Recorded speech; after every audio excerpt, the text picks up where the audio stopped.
Assalamualaikum warahmatullahi wabarakatuh. Naskurullah syukran katsira biqiraatil hamdalah ala hidayatihi wa taufiqihi alladzi nahnu na'isu biha. Bapak Ibu saudara-saudara sekalian, perampokan tanah terjadi di mana-mana, sangat merisaukan masyarakat.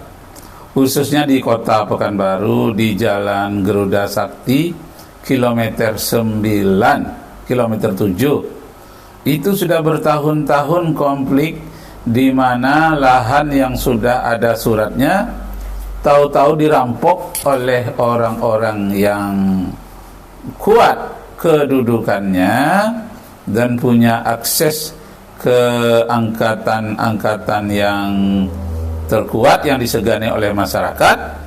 Nah, begitu dia dilaporkan kepada atasannya, dia pindah, muncul lagi yang baru, diambil lagi oleh yang baru. Maka masyarakat beserta kepala desanya tidak tahu mau berbuat apa-apa, padahal mereka tidak ada surat sama sekali. Nah, itu dalam skala kecil di sekeliling Kota Pekanbaru itu terjadi, termasuk terjadi pada tanah saya sendiri pribadi. Nah, kemudian dalam skala nasional terjadi di Rempang, kemudian terjadi di Pantai Indah Kapuk 1, Indah Kapuk 2. Sangat meresahkan masyarakat. Nah, ini masyarakat Banten mengucapkan kata-kata permintaan kepada Presiden agar mau memperhatikan nasib mereka. Ini kita dengarkan apa kata mereka. Kepada Presiden Prabowo agar segera bertindak tegas, memerintahkan instrumen negaranya untuk menindak tegas kepada pelaku Antoni Salim, Haguan CS, serta kroni-kroninya yang sudah mencoba memecah belah kami sebagai rakyat Banten. Dengan itu, jika Nah, ini kita dapatkan melalui kiriman dari teman-teman di medsos. Dikirim-kirimkannya kepada kami yang alumni Fakultas Hukum, supaya merenungkan bagaimana langkah-langkah hukum selanjutnya, konsep apa yang akan kita berikan kepada pemerintah sehingga masyarakat tidak terzalimi seperti yang di Rempang, Kepri, seperti yang di Kalimantan, seperti yang terjadi di Bangka Belitung, dan banyak lagi kejadiannya. Yang paling panas sekarang ini terjadi di Banten. Masya Allah, pemagaran laut. Sudah habis pemagaran laut itu dibongkar, muncul lagi lebih hebat daripada yang pertama. Kok bisa begitu? Allahu Akbar, Allahu Akbar walillahil hamd. Lalu dimusnahkan, diratakan atau diambil pagar lautnya. Besok muncul lagi. Iya, ada katanya di Banten, ada katanya di Bekasi, dan entah di mana-mana lagi. Banyak kejadian-kejadian yang merupakan bertentangan dengan hukum, merupakan sesuatu yang tidak diingini oleh masyarakat, merugikan masyarakat nelayan, petani, di mana sawahnya telah ditimbun padahal tidak ada negosiasi, tidak ada pula yang sudah bernegosiasi tapi pembayarannya belum lunas, sudah ditimbun begitu saja. Lalu hukum di mana? Di manakah hukum? Masya Allah, India di antara yang mengamuk itu. kami sebagai rakyat Banten tidak diindahkan, Masya Allah. maka kami atas nama Koalisi Rakyat Banten akan menyatakan perang secara fisik. Masya Allah. Takbir! Takbir! Allahu Akbar. Takbir! Perang! Ya Allah. Ya Allah. Demikianlah surat pernyataan sikap ini kami sampaikan untuk diperhatikan sebagaimana mestinya. Masya Allah. Wah, ibu-ibu ikut juga merasa terzalim. Muharram 1446 Hijriah 9 April 2025. Hormat kami, Assalamualaikum warahmatullahi Masya Allah. Mau dapat pahala banyak nggak? Kalau Pak Menteri mau dapat pahala banyak, coba lakukan cara-cara saya ini Pak Menteri. Masya Ini, Pak Allah. Menteri.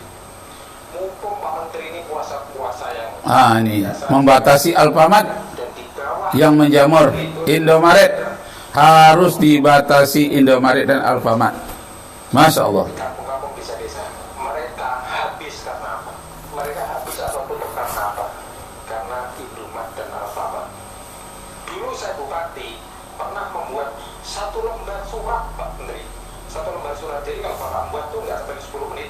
Yang isinya adalah melakukan pembatasan Indomaret, Alfamart atau toko modern di semua wilayah Kabupaten Batang.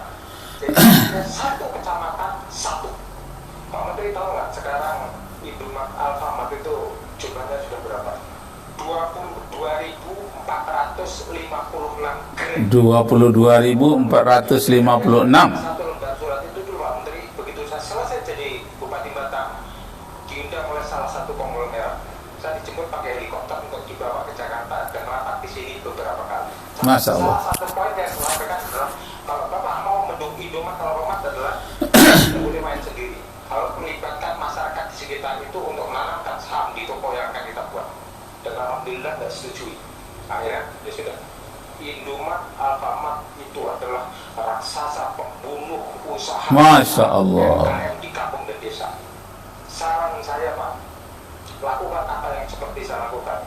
Bapak harus berani melakukan pembatasan terhadap Indomaret dan Alfamart. Dan saya yakin itu akan manfaatnya luar biasa. Pak Menteri mau dapat pahala banyak nggak? Nah, Pak Menteri mau dapat Bapak Ibu saudara-saudara sekalian, dalam dunia perdagangan ini memang harus dibatasi. Karena rezeki yang terbanyak diturunkan oleh Allah melalui dunia perdagangan. Dalam satu hadis, walaupun tidak sampai ke tingkat sahih, tapi hadis hasan menyatakan 9 di antara 10 rezeki Allah tuangkan di dunia perdagangan.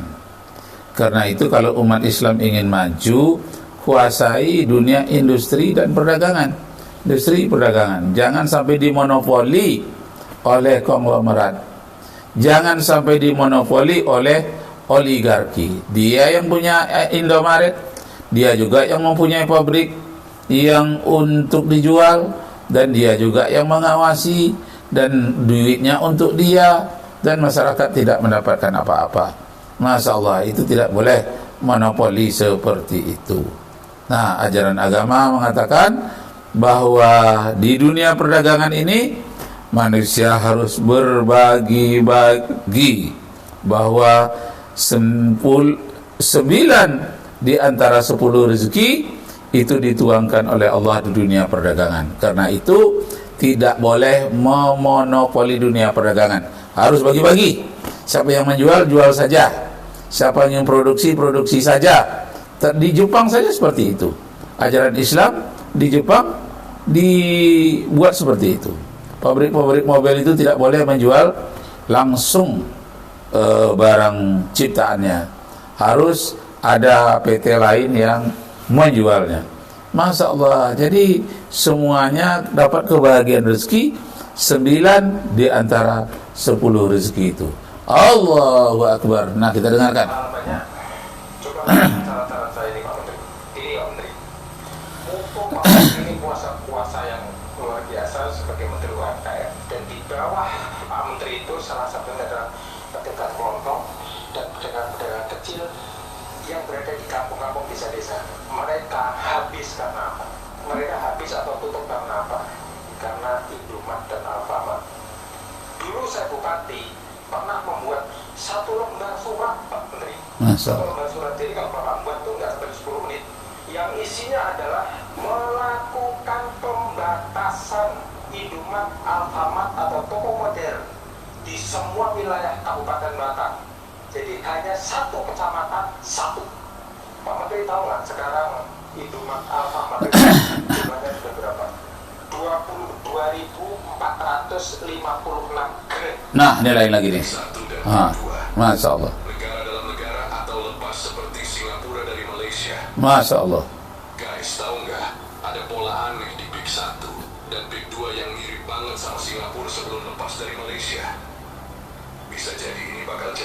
Ini pik 1 ini. Dulu Malaysia nggak nyangka Singapura bakal lepas. Mereka pikir cuma pusat ekonomi biasa. Masya Allah. Tapi lihat sekarang, negara kecil itu malah lebih maju dari Malaysia sendiri.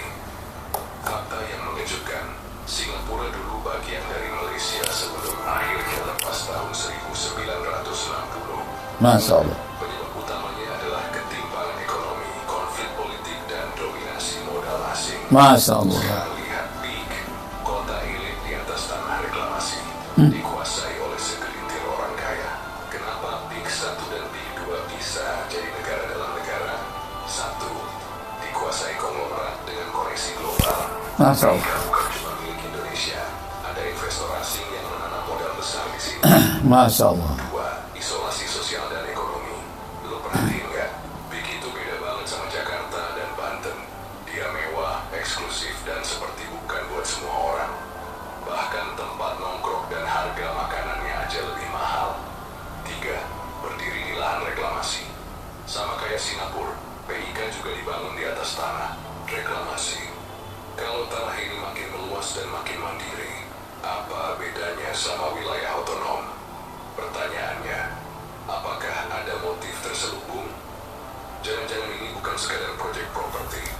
Bisa jadi di sini ada skenario yang lebih besar. Nah, demikianlah Bapak Ibu saudara-saudara sekalian, dapat kita simpulkan melalui satu hadis Nabi menyatakan, ya'ti 'alan nasi zamanun la tutaqul ma'isata fihim illa bil ma'siyat hatta idza kana dhalika zamanun fa'alaikum bil harbi. Qila ya Rasulullah ila aina al-mihrab ya Rasulullah? Qala ila Allah Ta'ala ila kitabihi wa ila sunnatin nabiyyi. Akan datang suatu masa nanti kepada manusia, mereka gemar berbuat maksiat, menjual belikan judi, zina atau prostitusi, kemudian pergaulan bebas, kemudian riba dan macam-macam maksiat. Hatta yukazibar rajulu wa yahlib. Pada waktu itu manusia tidak segan-segannya berdusta, pembohong, berlapis-lapis bohong. Untuk menutupi kebohongannya, dia buat kebohongan yang baru sampai tiada hentinya. Yukazibar rajulu wa yahlib, dan dia menguatkan kebohongannya itu dengan sumpah-sumpah. Masya Allah, semoga itu jangan terjadi pada kita semua. Arju minkum afwan in wajadtum fiha khata'at, wabillahi taufiq wal hidayah. Wassalamualaikum warahmatullahi wabarakatuh.